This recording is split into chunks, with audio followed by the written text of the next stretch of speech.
Okay, so I haven't put out a lot of videos lately. One of the reasons for that is I have horrible lighting issues in this studio. This studio has been a great space for working on computers, working on projects. It's brilliantly lit, which is great when you're actually working on a project. But the second you turn a camera on in here, this is where this table is now is the darkest location I can find in this entire room. I've tried to diffuse the light using sheer curtains and masking tape and all kinds of ridiculous things, but I've got two 8-foot light bars in the middle of this room, and everything's white. So, like I said, this is the darkest spot I could find in the room, and everything is just blinding. But I am moving to a new apartment in a month and a half where I will have a dedicated space, and I'm going to actually set it up with smart lighting everywhere, so everything will be adjustable. It'll be awesome. I'll get back on a lot of projects, but what I want to do today is show some of the projects that I've got lined up to do. Starting with this. This is a mutant creation. I started with a WPL Henglong B1 chassis, and this is a repainted New Bright Jeep body. In fact, I actually have the bigger version of this. I think this is 1/8 or 1/6, someone said.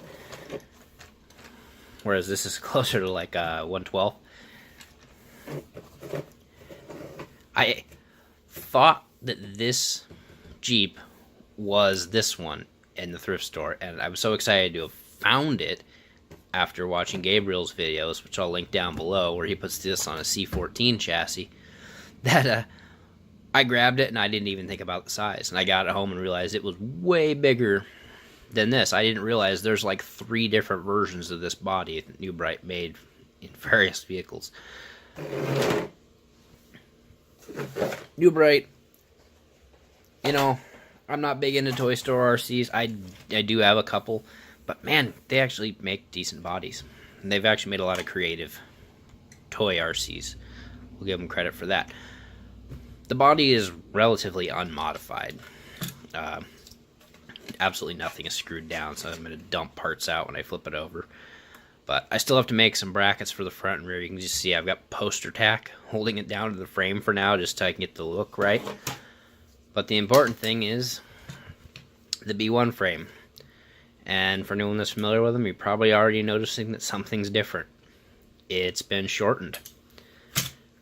The B1 frame with leaf springs is the longer of the two four-wheel drive WPL frames. The C14, the one with the swoop and 4-link suspension, is actually a little bit shorter than the V1s normally, and that's one of the reasons why it fits this body a little better. But I had this and I wanted to try a leaf spring version, which I think is a little more appropriate to the era of this Jeep. It's been shortened considerably. If I remember correctly, I moved in, re-drilled the holes for the suspension 1 1/4 inch. Each hole has been drilled 1/4 inch closer to the center of the frame. These holes unmodified, but the axles needed to move in, so dropping the overall length by 1/2 inch. And then the ends of the frame rails are cut off. I don't actually have the measurement for these. I actually think I cut the rear a little too much and the front still a little bit long. I leveled the frame off with the radio tray. I have a feeling that I'm going to have to possibly bring the frame rails back a little bit more, but I leave the radio tray at its factory length and get it epoxied into the bumper. So basically the bumper and the radio tray will become one, very similar to the C14s. So that's one project I'll get further along soon.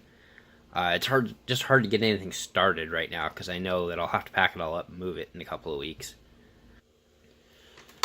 Another project will be starting soon. I found a pair of Henglong tanks. This one is the M41A3, I do believe called the Walker Bulldog, and this one is the Snow Leopard, I do believe. Anyways, these are both the older versions of the tanks that run the old AM radios. Both of these have been in storage somewhere for a really long time, and although they don't look like they're in that bad of shape, all of the motors are very, very sluggish, not really responding, and the gearboxes are a little bound up. But I paid $15 each for both of these. One radio worked, the other radio's dead. I'm not all that concerned about its radios because this is my kind of radio. So these will be restoration / upgrades. I'm going to work on this one first because I've always liked this design. This is one of the tanks that I play in World of Tanks. And there are a few detail parts broken and missing off of them, so I'm going to get the replacement detail parts, trees for them. These parts are not actually missing. I actually have them put away because I've already started to tear into them and investigate. This is something I'm going to record the whole process of doing. I'm going to try to get as much of the original components working, but since I want to go with that radio anyways, I'll be doing a lot of upgrades too. These gearboxes, they've got a lot of damage. It doesn't really show up on camera, but they need some work. The smokers been leaking into everything in here. They've been filled wrong before. Everything needs to come down to bare plastic, get completely cleaned, and then probably start off right off the bat with either 2 brand new factory gearboxes or some of the upgraded aftermarket ones. Where I intend to run these at the new place, I think I'm going to go ahead and get the aftermarket upgrade gearboxes for more torque, and then put a pair of VSCs in them. One of the things I've been thinking about doing is I found modules meant for like long range RC flight, where some of those planes will have multiple cameras on them. They'll do like a cockpit view, like a nose cam or gimbal, and like a tail view, and it plugs into your receiver, and you can set up your 3-position switch to switch between the 3 cameras as to which one's actually transmitting on your video feed. And I want to go full FPV on this. The components are getting so cheap these days, why not? So I'll probably embed one camera right here in the actual driver's position. One either here or right alongside the barrel. Maybe both. Maybe one up here and one down here, because I think trying to fire this via FPV, because these have airsoft cannons in the barrels, is going to be pretty difficult if I can't like sight down the barrel and see approximately where it's going to hit. I don't want to turn an FPV and make it less safe by not being able to see where I'm actually shooting at. This next one is something that's quite out of my wheelhouse. I don't know anything about boats. I can't even set the sail up on this because I can't get it in the shot. But this is a Nico Mariner. I'm not really big into Toy Store RCs, but this is interesting. This might be one of the few things that I don't actually modify to like a hobby level RC. I'll insert a picture of what this looks like set up. but it only has one channel. That channel only activates the rudder. Once you get the sails set up correctly, theoretically you can tack and do all your normal sailboat stuff off of just the one channel. So this will be interesting. This was a thrift store find for me, and I've looked around on eBay. These things seem to run about $100. When I found it, it was partially assembled, and as much as I hate to admit this, I don't know that much about sailboats, so I grabbed it. I was all excited. The controller was there, the battery charger was there, and everything. And I brought it home, and then I realized that this forward sail, I'm not even going to attempt the terminology because I'll get it wrong, but there's basically two sails, was completely missing. And I didn't know that. And I thought, well, okay, so this stuff is kind of material like you would see on like a kite, like it's a nylon fabric. I figured, well, okay, I'll just wait for a kite to come into the thrift store and I'll make a sail for it. It can't be that hard. But I went back the next week, because I can only go once a week, and unbelievably found it rolled up in the bottom of another box. So I actually have the whole thing. I am missing one of the strings, but I can make that. The next things I'm going to be working on are these. These aren't RC. These are toys. They're both by Brooder, but they're fairly straightforward to actually convert to RC. So these would be some longer term projects, because they're going to be a little bit more involved. There'll be a lot of manufacturing, custom parts, and I'm going to try to do some 3D printing, or 3D print designs for these to make it easier for someone else to try to convert these same ones. There's a lot of people converting these toy tractors over in Europe, and unfortunately there's very little about it here in the US. A lot of the videos that I find, they're in German, but I'll follow along the best that I can. And one of the things I'm also working on is for replacing these pistons, doing N20 gearboxes with threaded shafts. So these little tiny gearboxes are called N20s. There's a couple of different sizes of them. There's N30s and 40s as well. But you can buy them in 3 volt, 6 volt, and 12 volt variations, and all kinds of different gear ratios. And I've seen a couple of variants on this idea where people either solder them or connect them to either a drill bit or a piece of all thread, and then have a tube over the top with a pin into the drill bit, or like in this case a nut for the all thread. And the idea being that if you pin this and don't allow it to spin, when the gearbox spins, it threads its way in and out, acting a lot like the hydraulic rams on the tractors. And as you can see, that's about the right size. So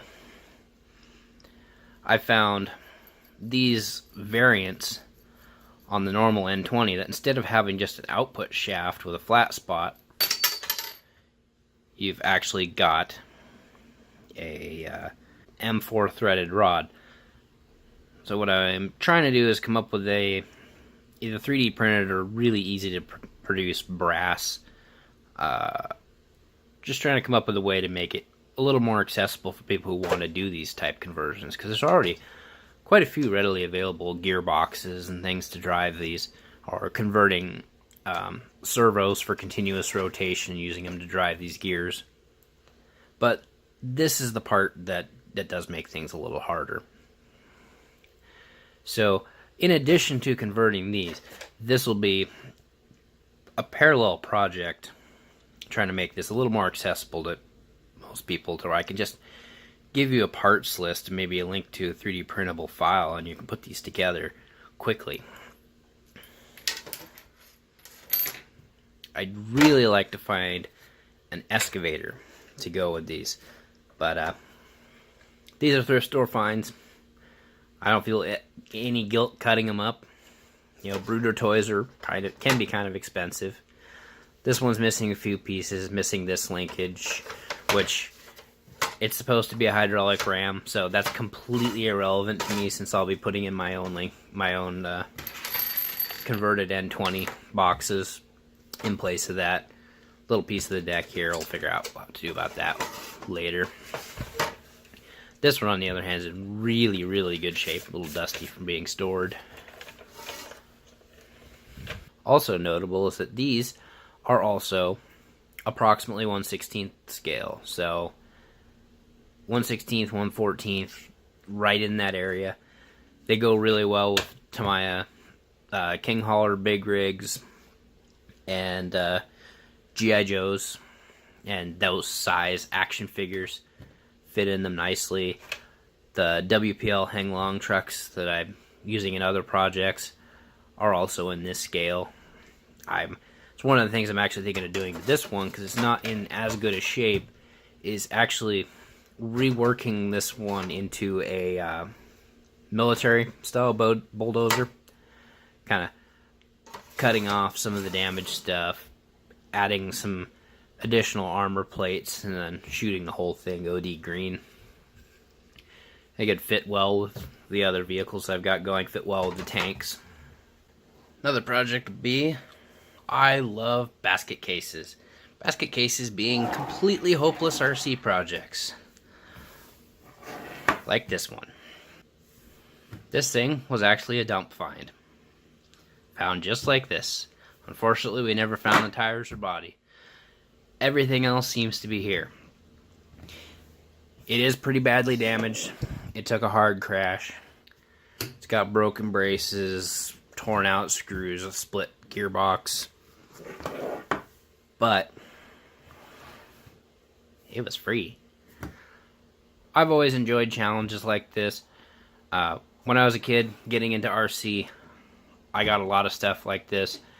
I would, if I found out someone had old dead RC cars sitting on a shelf that they had lost interest in, I would buy them. Stuff like this, fix it up, use it, make the people that sold it to me originally a little bit jealous. But the good old Traxxas T-Max.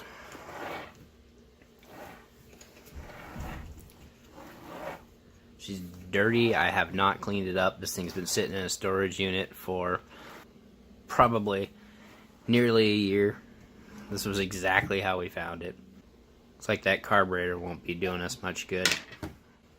But also part of moving to the other place is I will be renting that apartment from my sister, and when we used to all live together down south, they got into RC pretty heavily with me, and I do believe they have another T-Max like this sitting in a box that has a blown engine and a Revo and a couple of 1/8 buggies, and I'll probably pull all those out, go through them, completely clean up and restore them, fix everything, possibly update the radio gear, because a lot of that stuff would still be AM, and bring everything up to 2.4 gigahertz. So this will be bringing me back into the 1/10 RC hobby. Also, I have crates of old Tamiya parts that need to really be built up. I've always loved Tamiya RC cars, and you know, I've got a Blackfoot and some Teo 2 truck parts from their what we'd call short course trucks now, but they're realistic stadium trucks.